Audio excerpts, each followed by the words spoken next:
Disclaimer. This book may contain content that is considered historically inaccurate or culturally insensitive by modern standards. My hope is that by exploring old literature, we will better understand why people of the past thought the way that they did and understand the influences that shape their culture. This video is not intended for young audiences. Hi! I'm Morgan, and today I will be reading to you from Myths from Many Lands, and this is from, I believe, a series or collection of books called The Children's Hour, and this is the second book in that collection, and it was published by Houghton Mifflin Co. way back in 1907. And today I will be reading to you from Myths of Japan, and the myth that I will be reading today is The Child of the Forest by Frank Rinder. Sakato no Tokiyuki was a brave warrior at the court of Kyoto. He fought for the Minamoto against the Taira, but the Minamoto were defeated, and Sakato's last days were spent as a wandering exile. He died of a broken heart. His widow, the daughter of a noble house, escaped from Kyoto and fled eastward to the rugged Ashigara Mountains. No one knew of her hiding place, and she had no enemies to fear, save the wild beasts who lived in the forest. At night she found shelter in a rocky cave. A son was born to her whom she named Kintaro, the golden boy. He was a sturdy little fellow with ruddy cheeks and merry, laughing eyes. Even as he lay crowing in his bed among the fern, the birds that alighted on his shoulder peeped trustfully into his eyes, and he smiled. Thus early the child and the birds were comrades. The butterfly and the downy moth would settle upon his breast and tread softly over his little brown body. Kintaro was not as other children. There was something strange about him. When he fell, he would laugh cheerily. If he wandered far into the wood, he could always find his way home. And, when little more than a chubby babe, he could swing a heavy axe in circles round his head. In the remote hills, he had no human companions, but the animals were his constant playfellows. He was gentle and kind-hearted, and would not willingly hurt any living creature. Therefore, it was that the birds and all the forest people looked upon Kintaro as one of themselves. Among Kintaro's truest friends were the bears who dwelt in the woods. A mother bear often carried him on her back to her home.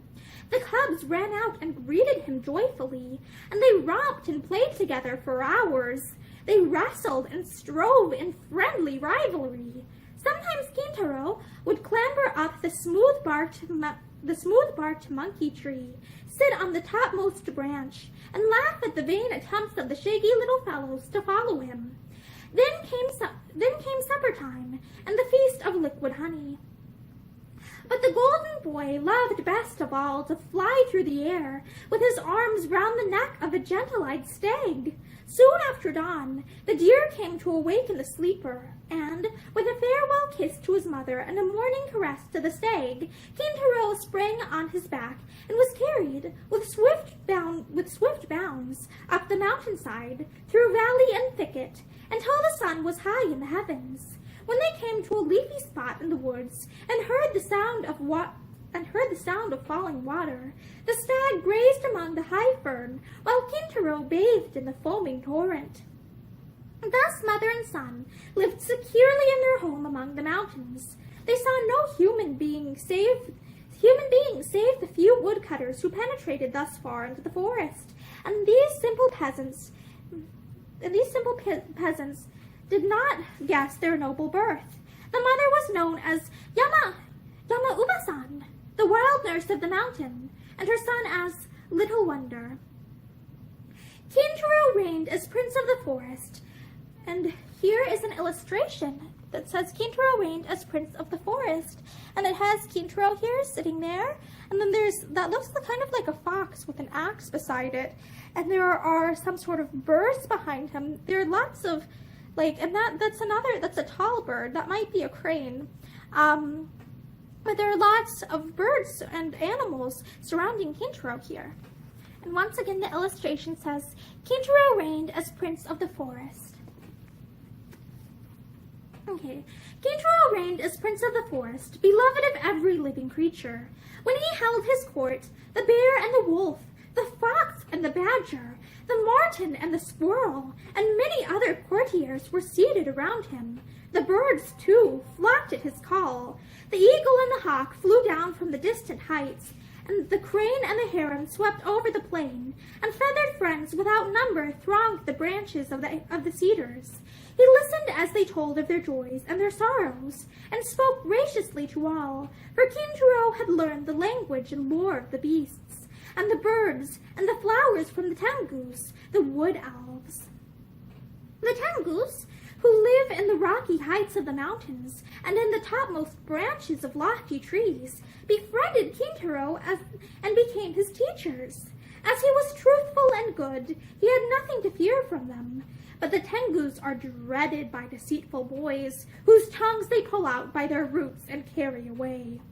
These elves are strange beings, with the body of a man, the head of a hawk, long, long noses, and two powerful claws on their hairy hands and feet. They are hatched from eggs, and in their youth have feathers and wings. Later they molt and wear the garb of men. On their feet are stilt-like clogs about 12 inches high. They stalk proudly along with crossed arms, head thrown back, and long nose held high in the air. Hence the proverb, "He has become a Tengu." The headquarters of the tribe are in the Oyama Mountain, where lives the Dai Tengu, their leader, whom all obey. I think Dai Tengu means big Tengu. Their leader, whom all obey. He is even more proud and overbearing than his followers, and his nose is so long that one of his ministers always precedes him that it may not be injured. A long gray beard reaches to his girdle, and mustaches hang from his mouth to his chin. His scepter is a fan of 7 feathers, which he carries in his left hand. He rarely speaks, and is thus accounted wondrous wise. The Raven Tengu is his chief minister. Instead of a nose and mouth, he has a long beak. Over the left shoulder is slung an executioner's axe, and in his hand he bears the Book of Tengu Wisdom. The Tengus are fond of games, and their long noses are useful in many ways. They serve as swords for fencing, and as poles on the point of which to balance bowls of water with goldfish. 2 noses joined together form a tightrope on which a young Tengu, sheltered by a paper umbrella and leading a little dog, dances and jumps through hoops, the while an old Tengu sings a dance tune and another beats time with a fan.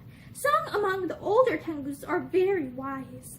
The most famous of all is he who dwells on the Kurama mountain, but hardly less wise is the Tengu who undertook the education of Kintaro.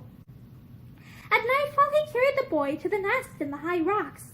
Here he was taught the wisdom of the elves and the speech of all the forest tribes. One day, Little Wonder was at play with some young Tengus, but they grew tired and flew up to their nest, leaving Kintaro alone. He was angry with them and shook the tree with all his strength, so that the nest fell to the ground. The mother soon returned and was in great distress at the loss of her children. Kintaro's kind heart was touched, and, with the little ones in his arms, he swarmed up the tree and asked pardon. Happily they were unhurt, and soon recovered from their fright. Kintaro helped to rebuild the nest, and brought presents to his playfellows. Now it happened that, as the hero Raiko, who had fought so bravely against the Oni, passed through the forest, he came upon Little Wonder wrestling with a powerful bear. An admiring circle of friends stood around. Raiko, as he looked, was amazed at the strength and the courage of the boy. The combat over, he asked Kintaro his name and his story, but the child could only lead him to his mother. When she learned that the man before her was indeed Raiko, the mighty warrior, she told him of her flight from Kyoto, of the birth of Kintaro, and of their secluded life among the mountains. Raiko wished to take the boy away and train him in arms, but Kintaro loved the forest. When, however, his mother spoke, he was ready to obey. He called together his friends, the beasts and the birds, and, in words that are remembered to this day, bade them all farewell. The mother would not follow her son to the land of men, but Kintaro, when he became a great hero, often came to see her in the home of his childhood. The peasants of the Ashigara still tell of the wild nurse of the mountains and little wonder. And that is the end of The Child and the Forest, which was recorded by Frank Rinder. And that is also the end of the Myths of Japan.